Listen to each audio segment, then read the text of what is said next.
أعوذ بالله من الشيطان الرجيم بسم الله الرحمن الرحيم الحمد لله رب العالمين الصلاة والسلام على رسولنا محمد وعلى آله وأصحابه وأتباعه وسلم. Assalamu alaikum wa rahmatullah. So we have been going through questions from non-Muslim friends. Inshallah, this week we will study miracles. Let me go through these very quick. Okay. So the very first questions that were asked were these two, but let's redesign questions. I will just first read the questions as they are asked from our non-Muslim friends. Like, we talk about miracles that the prophets had in the past, but why don't we see them anymore? Which might make you question, well, did anybody observe them in the first place? What if they are simply,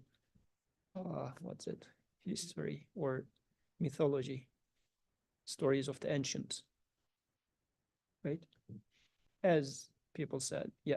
Also, do we not see them anymore? Also, do we not see them anymore? So there's a question mark and an exclamation mark. So do we see them, or like generally the attitude is being we don't see them anymore, or the question is do we not see them anymore? And there was another question, how come someone have miracles yet be a normal human being and not a superhuman being? This question apparently has a notion of what it means to have a miracle. Like if somebody's showing a miracle, then that person should be some superhuman, some sort of a small god or something in between, like having a share of godness or whatever. And then Noah's flood or splitting of the moon, where is the evidence for that and whatnot? So these are type of questions. Okay. Any question that you would like to ask along these lines? Yes. How do we define miracles? Okay, we'll get there. How do we define miracles? The same question? Okay, it looks like people are asking that question. Okay. What is a miracle? Miracle. Mu'jiza. What does mu'jiza mean? Any idea? Yeah. Something. Something that happens out of nature. So you speak Arabic, right? Mu'jiza. What's the root word? What does it entail? Ajaza, right? So if I am ajiz, what does that mean? I am incapable, right? Mu'jiza is something that renders you incapable. Okay? So it is something that is beyond your capacity. Something is happening that you say, wow, this is beyond me. I'm incapable of doing this, right? So this is why when we say Quran is a mu'jiza, why? Because Quran is challenging, saying that, well, if you can just do something like that, not the whole thing, make only 10 surah, only one surah, a short surah and whatnot, right? It goes like that. So what does it mean to say that you are ajiz? You are incapable. So this is beyond human capacity, let's put it this way. So it's beyond capacity. But this is what mu'jiza means, literally. Things that are beyond human capacity, yet set forth apparently in the hand of a human. Make sense? Okay. What is human capacity? What is within human capacity? Let's start from there. Moving your legs is within human capacity? No. Yes. Choice. Making a choice is within human capacity. Yes, I am given a choice. I can choose. What else? Peter Parker can climb to the walls like, what's it? Spider-Man. That's not human capacity. You cannot climb to Manhattan buildings. You can say thoughts. Thoughts, thinking. I think, therefore I am. This is within human capacity. Thinking is human capacity. What do you think? Things that we can Tangible things like reaching to this is within human capacity. Experiencing emotions within human capacity. Communication. Good. So if we, I'm going to start with a tangent, but if we literally talk about the word mu'jiza, even lifting my hand is a mu'jiza. Why? What extent of this action do you do? You just choose, and it's been created. Because, like, if you're an ECE student and you do a little bit of robotics, like to make a robot that is balancing and whatnot, a lot of things are needed to be done in there, many sensors, many things in there, and you need to have a programming that's taking care of all this stuff and whatnot. This is happening right now, and I don't do any of these. I don't do the programming. I don't know which muscles are being pulled or pushed or whatever. I have no clue.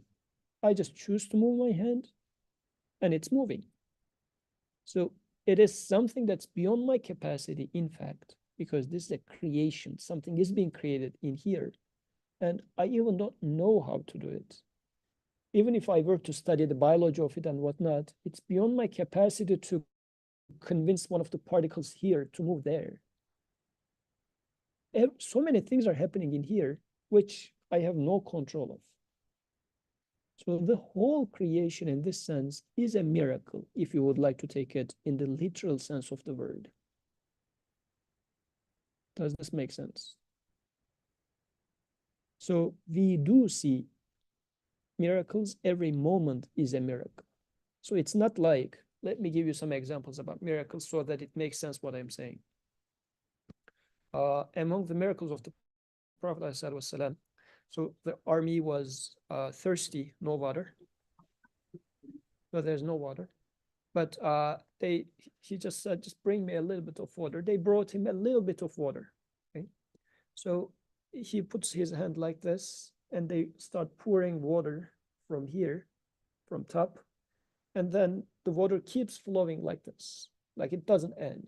The whole army comes, they fill up their containers from the water that's gushing forth from Prophet's hand. We say, wow, this is a miracle. Why? Input is 1 gallon of water. Output is, 100 gallons, 200 gallons of water, right? And we say this is a miracle because human cannot create water out of nothing. And we do observe water being created out of nothing. So this is mu'jiza. This is beyond our capacity. It's inhumane. It's unhumanly. Cannot be done. So how about right now in here? What's happening is electricity is coming, and then no more electricity there, but light is coming out. Like the input is electricity, output is light. Where did this light come from? Like 1 liter of water was coming in, and a lot more water was coming out. So where was this water coming from? Where's this light coming from? It's something new. It was not there before. What do we say? Electric energy is converted into light energy, right? In the case of Prophet pouring water, 1 liter of water is multiplied into 10 liters of water. Is this an explanation? Does it explain anything? We call it mu'jiza when it was water. 1 liter becomes 5 liters. We call it mu'jiza. And we don't accept a nonsensical explanation of, oh, it is the law of multiplication of water. I made up a law, okay? And I call it multiplication of water. If you pour 1 liter of water from above the hand of a prophet, it becomes 5 liters of water under the hand of a prophet. And this is called law of multiplication of water. If it happens 10 times, we see it 1 time, which is why we call it mu'jiza. If it happened 10 times, if it happened 100 times, you would buy my word now saying that, oh yeah, it makes perfect sense. It is the multiplication of water, law of multiplication of water. But it would be equally nonsense. electric energy comes in the cable, and in this light bulb, electric energy disappears, and now light is there. We call it conversion of energy or preservation of energy or something like that. This is a new creation. It is mu'jiza. It's beyond what you can do because electricity is non-existent anymore. But now light is something new is being created in there. This is mu'jiza. This is beyond your capacity, and it's happening right in front of your eyes. So in this sense, mu'jiza is happening the whole time. Mu'jiza, as we take it, miracle taking it as beyond human capacity, everything is being created. Every moment of this existence is a miracle. So we do see miracles if we open our eyes. Quran doesn't use the word miracle as miracle. Mu'jiza is not used, but it's used as ayah, as sign. Again, very beautifully used ayah. So, you know, also the sentence of Quran is mentioned as ayah, right? The first ayah, second ayah. So what does an ayah say? It's a sentence, it's a message, right? How about prophets showing ayah, meaning miracles? There are also some signs, which we will come to, but let's open up a small parenthesis. What does it mean if a prophet is showing a miracle? Then that means there's something special going on with this person. Like this is the message that you see there, right? Okay, we'll get to there again. But the whole creation is ayah. What does that mean? Look at this light bulb and light coming out of it. It is a sign from your creator to you that he is the nur samawati wal ard. He is the light of the heavens and the earth. Quran talks about this verse, right? In the verse, Quran mentions Allahu nur samawati wal ard. Allah is the light of the heavens and the earth. What does that mean? Where do you see that? Look at the light in here. What is enlightening this room right now? Easy. It's electricity. We are living in 21st century. Come on. Could be one answer. Another answer could be, what do you mean electricity enlightens us? Because electricity will disappear in a second. It will die. Something new is coming out, which is light. What created this light? What is giving existence to this light? I need to ask that question. Where did this light come from? Because since we have heard so many times that, oh, it is the law of this, we used to take this as a explanation, as a valid explanation. But is it a valid explanation, really? Ask that question to yourself.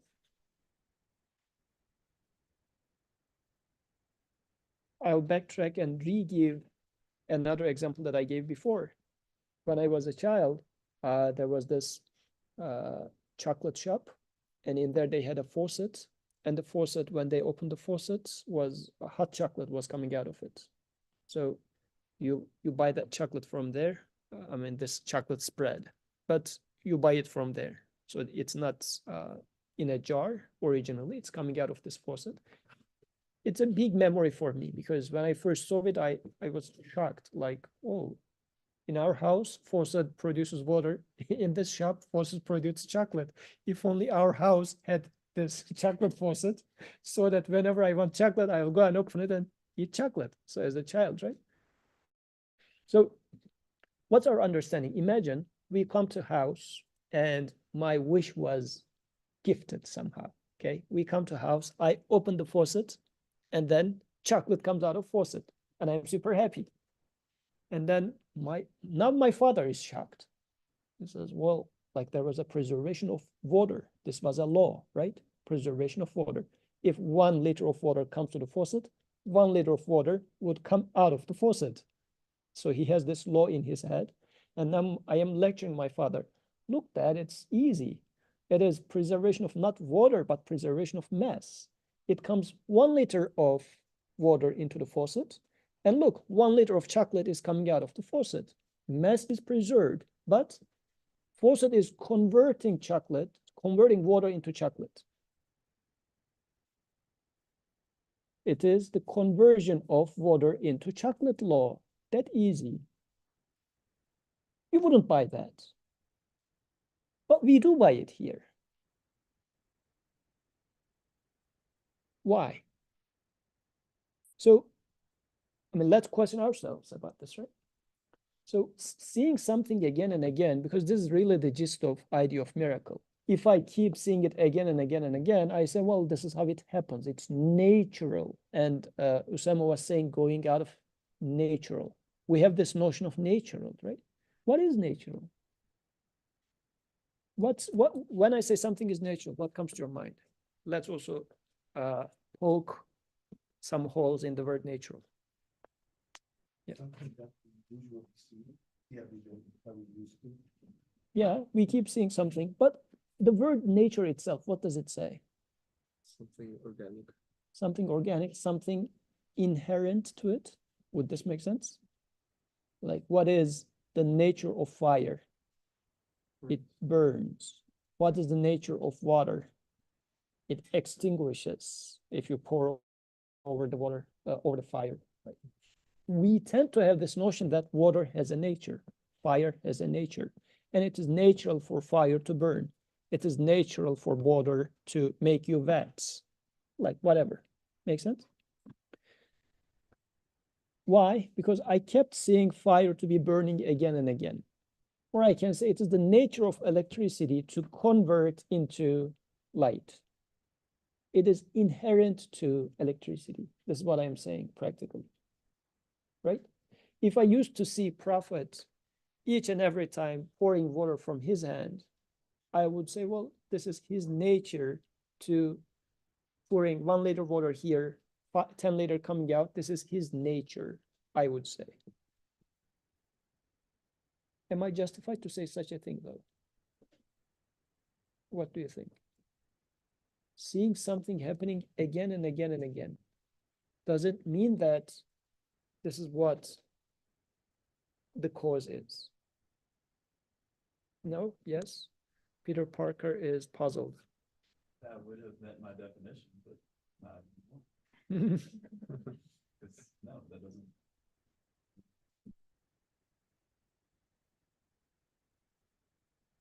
Again, I'm going to remind you another example that I gave before about Paulo's dogs. You remember that example? So Paulo was ringing the bell and then feeding the dogs, ringing the bell and then feeding the dogs. After some point, Paulo just rings the bell and then the dogs start salivating. Now they're in expectation of food because they started making a connection between ringing and the food. But is it that there's the law of ring? Like ring makes the food. Ringing of the bell makes the food. Just the two things happen to be together for so long doesn't mean that one is the cause of the other. I have been seeing electricity coming and then light coming out. Electricity, light, and then I say, well, electricity converts into light. Is this a sufficient reason to say that this is the cause? Go ahead. There are some scientific methods in which they validate this. They say How? if there is no electricity, then there is no light. And when you don't provide electricity to the light bulb, yes, there is no light. Yeah. And the light bulb, when the light bulb is broken, and if you even give electricity, there is still no light. And if you don't have enough voltage or enough currents and such, you still don't have light. So you kind of find correlation. And since our brains cannot withstand uncertainty, we kind of with correlation, and then we think there's causation too. So I would say maybe the wordings are not correct by saying, okay, because of electricity we have light, but we can say when there is electricity going through light bulb, there will be light, or in the perfect conditions.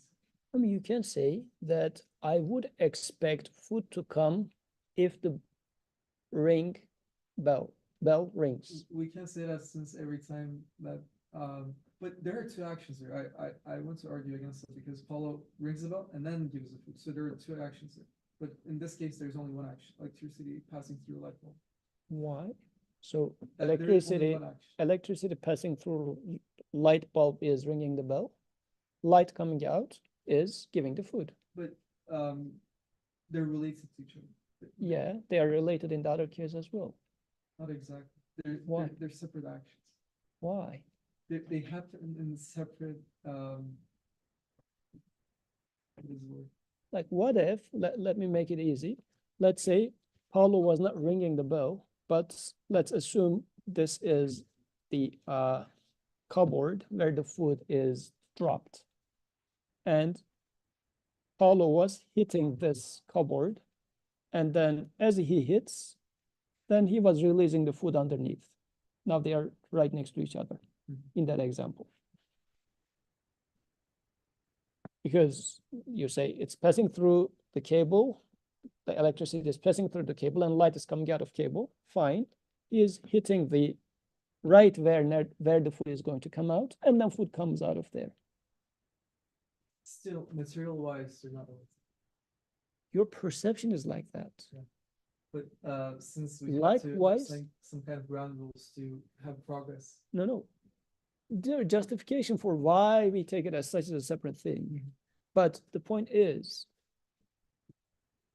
it's totally as unrelated. Electricity and light is as unrelated. Fire and burning is as unrelated, could be as unrelated. Like imagine I'm making an animation, okay, like in a computer animation, Shrek like a movie, in which I have some creatures called Charmander. I just name it as Charmander. And it's benefiting from fight as if it's drinking water. Fine. In my new fantasy world, Charmander is a fire drinking creature. Why not? It's not related. It just, you happen to see it again and again, which makes you think that the two are related, but the other two are not. Go ahead.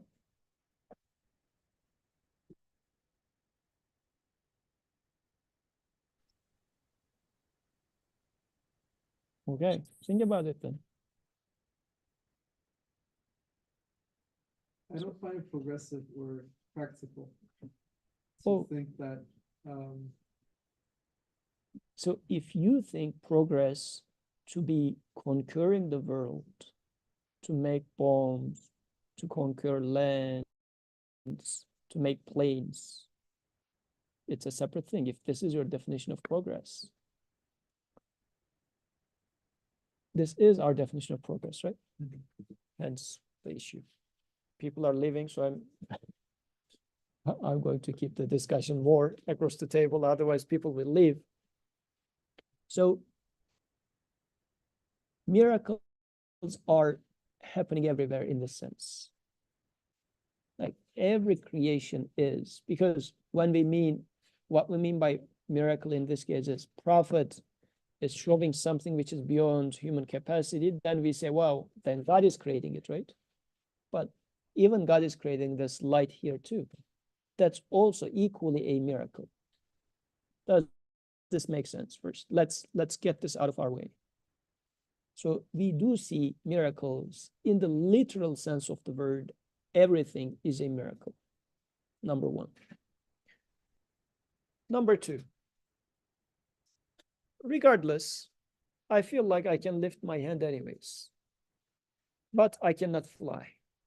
But Quran mentions Sulaiman to be flying, which is like, even if I assume that there are certain things within my capacity, there are certain things that are beyond my capacity anyways, like I cannot fly. But Quran mentions Sulaiman is flying. Let's talk about that meaning of miracle too. What is the purpose of miracles? That type of miracles that the prophets demonstrated. What's the point of miracles? What's the utility of those miracles? What do you think? Yes. So is there a difference between those miracles? Any difference? I mean, flying is different than splitting the moon. For sure. Maybe showing something that is different than the ordained order of the things. The ordained order of how things are happening. Yes, miracles are getting out of order. That's right. But what is the utility of it? What is the message? If you see that Prophet is splitting the moon right in front of your eyes, what message do you get out of that? Yes. To show God's power. Shows God's power.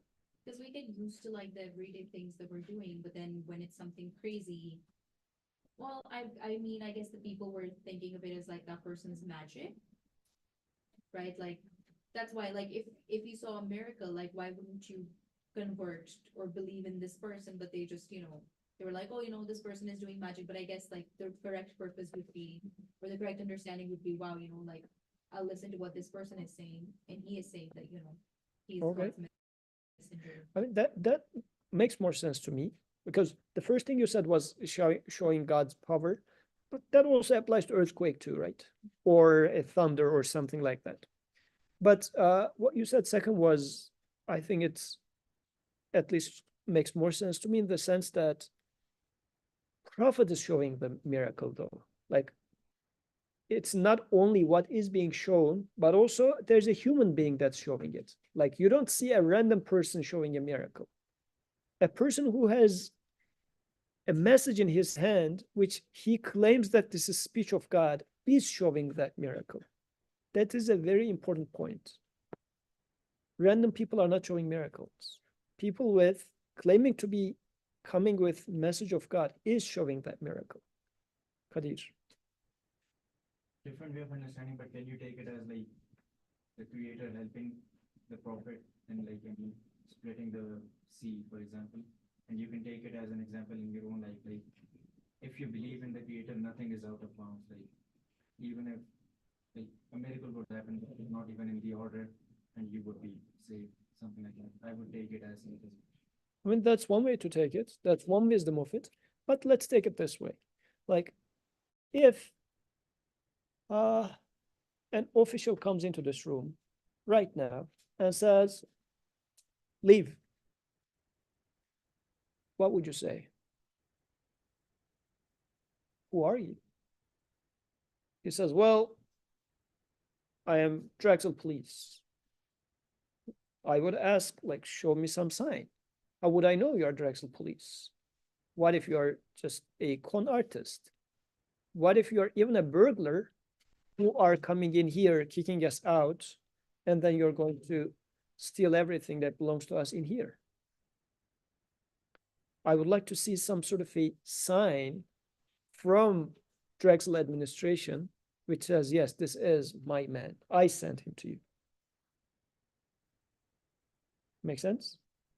Somebody is coming and saying that this is speech of God. This is a very, very big claim, isn't it?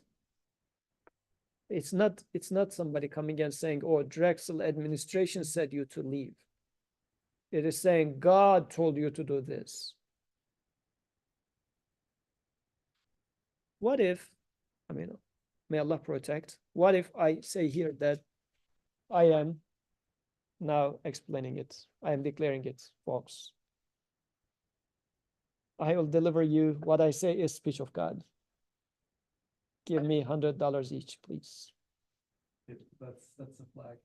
It's a flag. So It says that believe in the prophets, we should not expect anything from you. So it makes sense too. who knows better? Me? Like, God chose me, not you. Shut up. And then I'll shoot you. Because I am God's prophet. You're trying to gain profit and now you're killing. I mean, it doesn't make sense in me. There had been many people like this though. Like, throughout the history, there had been many people who claimed to be prophets. And then they are aiming for gaining authority over people. And being a prophet means what I say is what God is saying, or I am declaring you, delivering you what God told you. So what would you say? Like, if I might even be a lunatic. Actually, even today, the Western society is taking Prophet to be a lunatic. Or some of them says, no, not a lunatic, but he was epileptic, they say. I mean, since you were born in a Muslim family and never questioned this, doesn't mean that it's not a legitimate concern for you. Would you believe in Prophet if you were to live in Arabian Peninsula 14 centuries ago? Ask this to yourself. Because there had been many people living in that time frame that they didn't believe the Prophet. Even they declared war against Prophet. You just happen to be in a Muslim family in which this was never questioned. And therefore, now you are seeing this conversation probably pointless, saying that, well, I already believe he is the Prophet, so let's pass to the next question.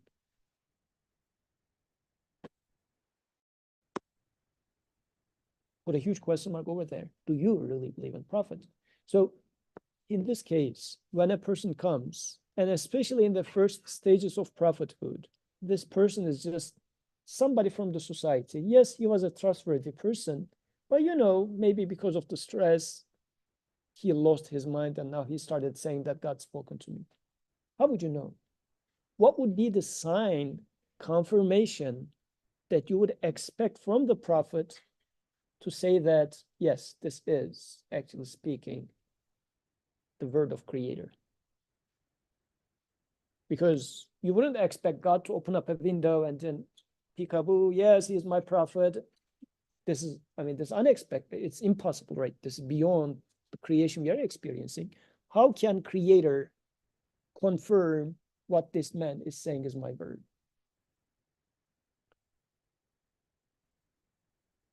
By the miracles, because the creation is speech of the Creator.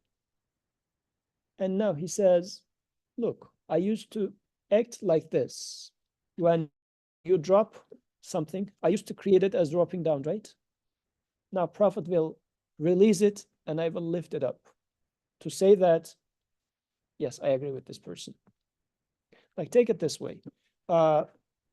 Metaphorically speaking, let's say my wife comes in and I'm sitting here and he says, Yusuf is asking everybody to give $100. Okay. And imagine that you would be okay if I were to ask you for $100, okay? But you are suspicious of her. We don't know if really Yusuf said so or something. I can say, yes, I agree, verbally. I could also say, just move my head like this. And you see that I confirm her. You then give me the $100, right? The Creator is confirming his messenger by creating those miracles with, if you like, as a sign language, saying that this is something, this is beyond human capacity. He is moving his finger like this, and then the moon is splitting. This is not something a human can do. So the Creator is saying that with his sign to confirm that he is my messenger, I am creating this extraordinary as a confirmation that he is my messenger. What he has in his hand is my word. But this is why those type of miracles had been and must have been there too. Not only had been, but must have been there, because human is in need of those confirmations. Today, we have the message complete. Quran as a complete message is there. That miracle is still there for us, but especially for the earliest stages of prophethood, where the message is not complete and it didn't, if you like, pass the test of time. Prophet, or more so, the community needed those miracles to confirm the prophethood of the prophet. Does this make sense? That type of miracles were necessary for the people to get a confirmation that, yes, what this person is saying coming from the Creator. But it's not the only thing, because miracles didn't really compel people to believe in God. This is why, although they observed many of those miracles, still there had been people who denied God. Miracles do not take your choice away from you. Does this make sense? Miracles do not take your choice away from you, because the point of miracles is not to make you forced to believe. Belief is an education, and you cannot forcefully take people get A. Like if you take a class and during the test, and I'm doing a test to you or giving you an assignment, just imagine, I give you a programming assignment, and 2 days later, I publish, post the answer to the programming assignment. What would you learn out of that? You learn nothing out of it. The point of the assignment become pointless. So miracle, if the point of miracle was to say that, who created you, then the answer is God, chat, here it is, and you didn't learn anything. So the learning didn't happen. You have the correct answer, but it's not your answer. So miracle is not there to make people and like believe in God or force them to believe in God. It is opening up a door to them, a suggestion, saying that, look, what this person is saying is beyond what you would expect from a regular person. He is likely to be speaking the truth. Pay attention to here. And the fact that many people denied the prophet, despite seeing miracles in there, says that still it's possible for people to see the miracles and keep denying. You can say that, oh, he's a lunatic, or you can say that, oh, he just made magic to us and whatnot. Yeah, if you don't want to believe in, you can come up with such excuses. So this is why miracle is for there to confirm or support the message of the messenger as speech of God. But it doesn't enforce anybody. Kadir. So I understand the point, but like you've read about the Dajjal and everything. From what I've heard, is like he will be given miracles as well. Dajjal? Yeah. So how would you counter that? Like if Dajjal is doing miracles as well, and he has that confirmation as well. So why would you not believe Dajjal? So, like the case of Dajjal is a little different, because in this case, it's not it's not someone who says, I'm coming up with the speech of God, right? But in today's society, what's happening is, let's now look at it from this angle. In today's society, what are we talking about? What sort of miracles? A new medicine comes called, what's it? I want to make a joke about Trump. Magically, like you inject it to your, like, for COVID, you were injecting something and you were getting miraculously. But anyways, the COVID vaccine is the miracle of science, or so they would say. Like it's a miraculous new thing. And we found it. And we, in this case, being the scientific community or the development of humanity. And then, again, it is being used for what? Believe in us. We cured COVID. With science, we made the aeroplanes. So don't believe in those Quran or whatever, Bible, they're just stories. What we say as scientists is the truth. What's your evidence for that? Look at our miracles. What are your miracles? The plane, the rockets, the cell phone. Now you can talk to your mom however many 1,000 miles away. These are miraculous things which were beyond the capacity of humans, right? These are those miracles. And they are inviting you to deny the creator. But I just simplified it for you. Even the light in here could be taken as a miracle in both ways. Science could say that, because like your great-great-grandfather, if he was in this room, what would he say about this light? He would say it's magic, right? And if I were to do it saying that, look, and then I put on the light, your grandfather would get like worried what's happening. And then I would say, obey me, because see, and this is what today's science is doing pretty much. Like it's no different. It sounds funny, but this is what it is with today's science. We are being imposed by this worldview, saying that these are our different magics. So listen to what we are saying, because we are the source of truth, isn't it? Like, have you heard about biology professors talking about God does not exist? There are plenty of them. Like, you're a biologist. Like, you should talk about biology at most, at best. Why are you talking about God? My magic over here, I'm trying to impose you my other ideas. Your title doesn't apply here. No, I'm a magician, right? It's still there. It's still there. So, yeah, that magic of, or miracle, it's more like a magic rather than miracle when it comes to science, but it is there. And it is there challenging us. Yes, that's right. But let's see the miracle. Now, stepping back to our first case of a miracle, the whole creation is a miracle because it's beyond human capacity or anybody's capacity to really create light. Electricity cannot create light. Make sense? No? Yes. He mentioned that, they made the COVID vaccine.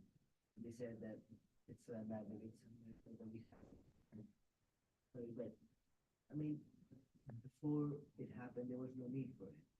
So nobody actually studied for it. Nobody discovered what we need or need.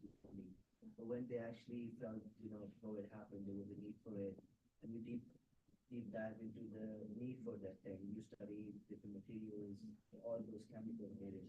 Then they found that make that vaccine. So how can we define that as a miracle? Because that thing already existed, but there was no need for it. So nobody actually studied that.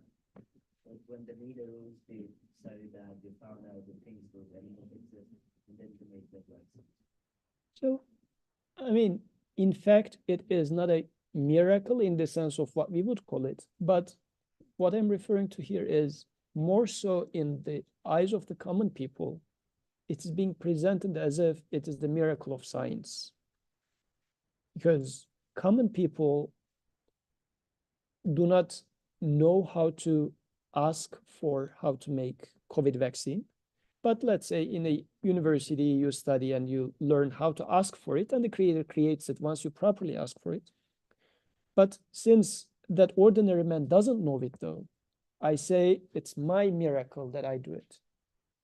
So to give an example with that,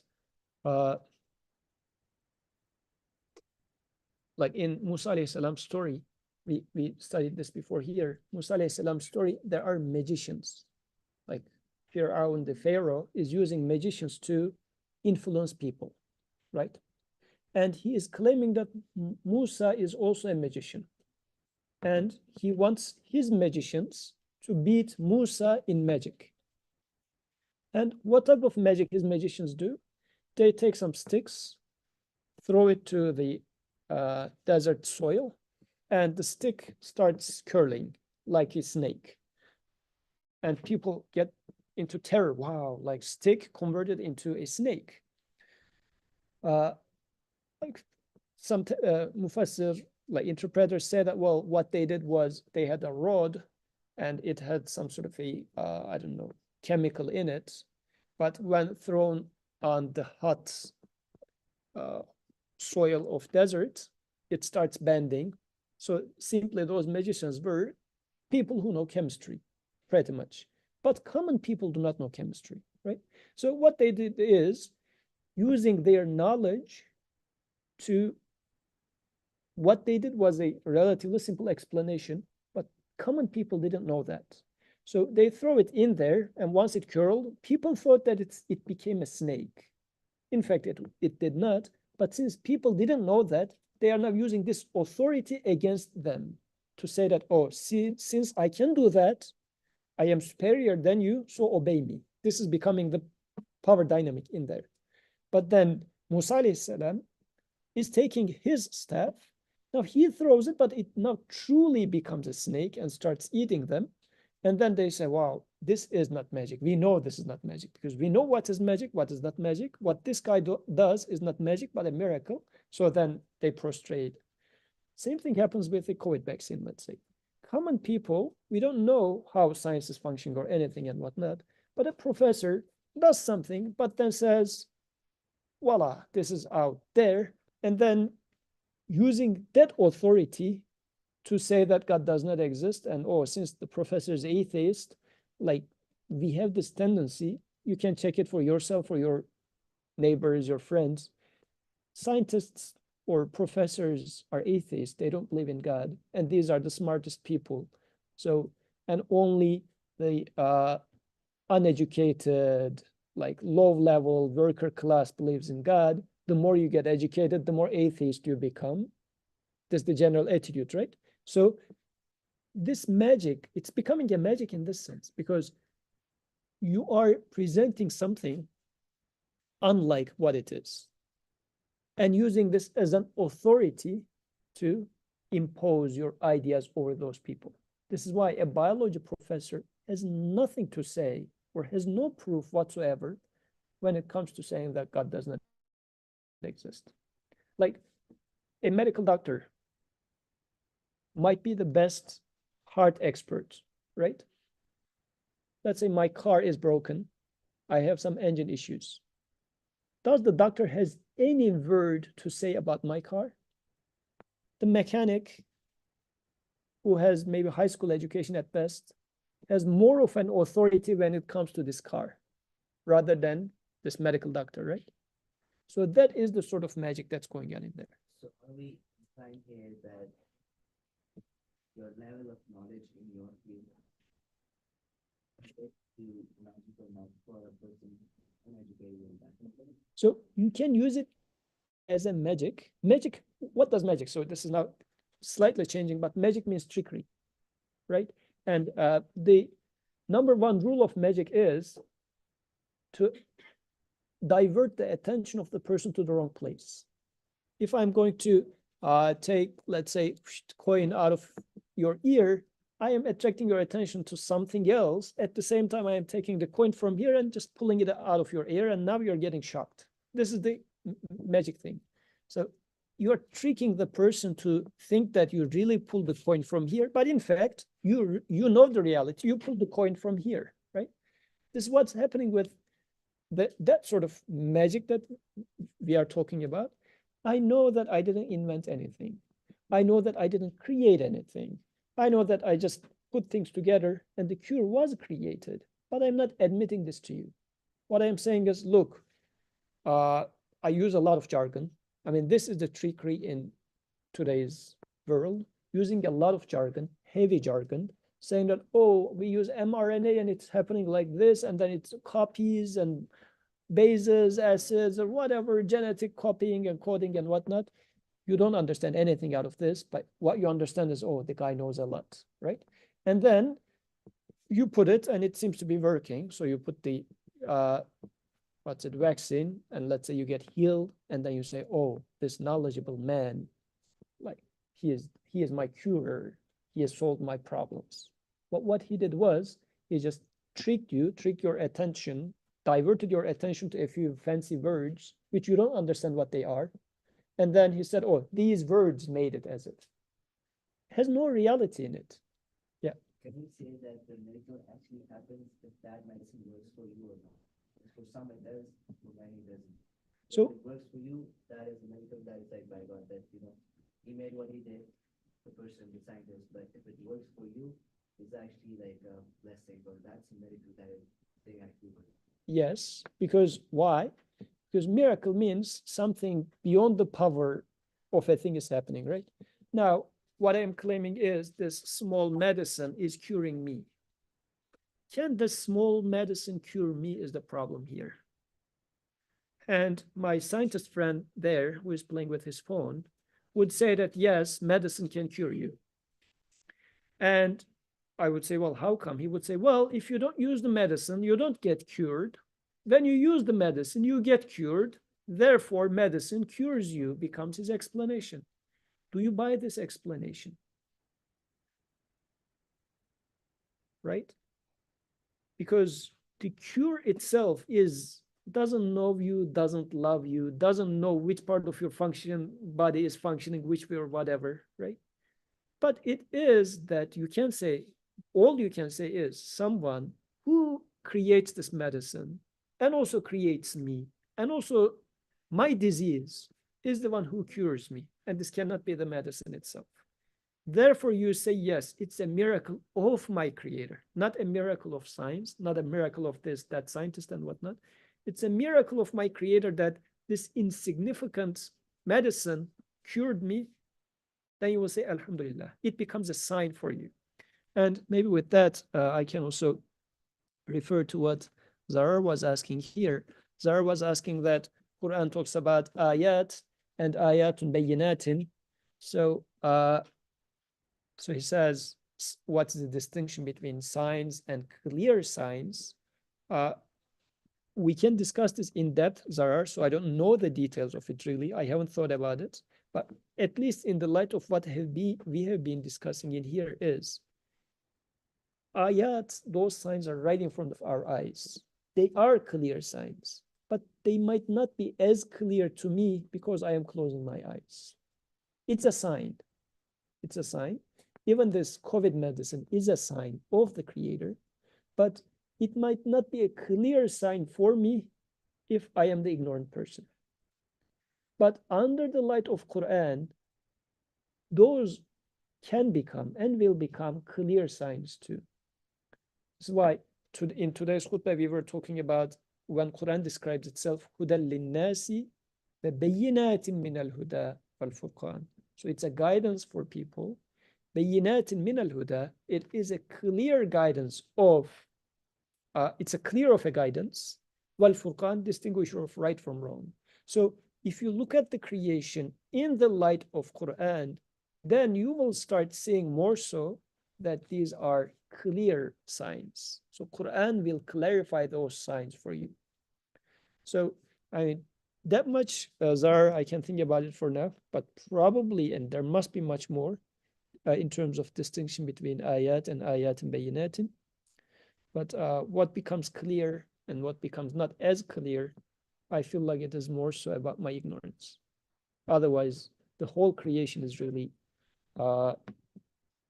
proclaiming its creator. Everything is a sign. Okay, what do you think, folks? So we talked about miracle in general, everything being a miracle. Then we talked about prophets showing miracles as a separate thing. And it's people needed those miracles because it's a confirmation that what they have at their hand is speech of God. And if we take it to today, do we see those miracles today? Yes, we do see both types of those miracles today too. Like the light, electricity converting into light is a miracle. We talked about that. How about the prophets' miracles? Quran is that miracle. Linguistically, it's a miracle, yes. But apart from that, its truth is also miraculous. Not only it's a linguistical miracle, which is something for the linguists to figure out. Like, I'm not an Arabic expert of any sort at all to be able to find that aspect of it. But still, I can relate to that aspect of Quran's miraculousness too, because nobody challenged Quran really about its linguistic beauty. So that miracle is still there and accessible right in front of our eyes. If you would like to get into that, you can get into that. But there's another aspect of Quran, miraculousness of Quran, that you and I can benefit from, which is it's miraculously guiding. Like in terms of its guidance, it is miraculous. What does that mean? The way Quran is explaining life, the way Quran is explaining the existence is beyond human capacity. What I mean by that is, pull up a philosopher's book. Every philosopher is explaining their worldview, right? This is how they see this world. This is how they explain, why am I here? Like human tragedy. I'm living this life and I am dying. This is a tragedy in and of itself. Even if I were to be living in the best of the conditions, I am dying. But on top of that, there are people who are living miserable lives. What is the point of this life? This had been the main driving force for the whole philosophy, right? People are trying to understand what's happening. Pull up any single philosopher which provides you a understanding which satisfies you holistically. Quran is also explaining this existence. Compare philosophy with Quran. This is at your hands now. I'm not talking about the linguistic part of the Quran, linguistic miracle of the Quran. I'm talking about the message of Quran. You and I can study Quran now and see that how Quran explains this life, the purpose of this life is like so many millions of or thousands, hundreds of thousands of philosophers has passed. None of them provided a consistent perspective of life, of this existence as Quran does. No human being was able to explain this existence as Quran does. That is a miracle. And that is accessible to you. So that you can confirm to say that, yes, this is not the word of Muhammad, because this is what is at stake. When we say Quran is a miracle, this is what is at stake. Is this the word of Muhammad, or is this speech of God? As I study the text itself, I say, well, no, this cannot be the word of a single human being, not even a society. And this is what Quran means by saying that bring a Quran, let it be 10 surah, let it be a short surah, meaning that, and gather together all your supporters. This is what the whole, even the establishment that we are in, the university is trying to do. The university is trying to challenge Quran. The whole science community is challenging Quran, saying that Quran says God creates everything. No, no, no. Things create by themselves. By millions of years of randomness, things happen. This is an alternative to Quran, right? Quran is saying that gather together all your scientists and everything, come up with a single message of Quran. You cannot even make a similar of as strong of a message, a consistent of a message. That is something that you can observe. So that miracle is still accessible to you. So yes, even the second type of miracles are still happening and are accessible to us. Any questions, comments, Mr. Scientist? No? Okay, let's see, there was a chat. Okay, Zarar is talking about some atheist website question. This question basically came from those atheist websites saying, how come God stopped performing miracles after the invention of cameras? Okay. So he says, if there was miracles, just do it in front of cameras. Okay, Quran is there in front of cameras. If people are interested, I think we should continue this topic with the wisdom behind Prophet Muhammad ﷺ being the last messenger. Why did prophethood end 1400 years ago? Okay, so this is a more so of a question for the second type of miracles. If those type of miracles are to be shown for the prophets, and then the prophethood has ended, then how about now? So, but yes, we can discuss this, but before coming there, today, prophet's miracle is still alive, so it is there. So it's not just a matter of hocus pocus type of like there are cameras sort of miracles, so it is there. But for this other type, then I would say it's a separate type of a question now. Why prophethood ended 14 centuries ago? Why no more prophets? Okay, let's conclude here. سبحانك لا علم لنا إلا ما علمتنا إنك أنت العليم الحكيم وآخر دعواهم أن الحمد لله رب العالمين. الفاتحة.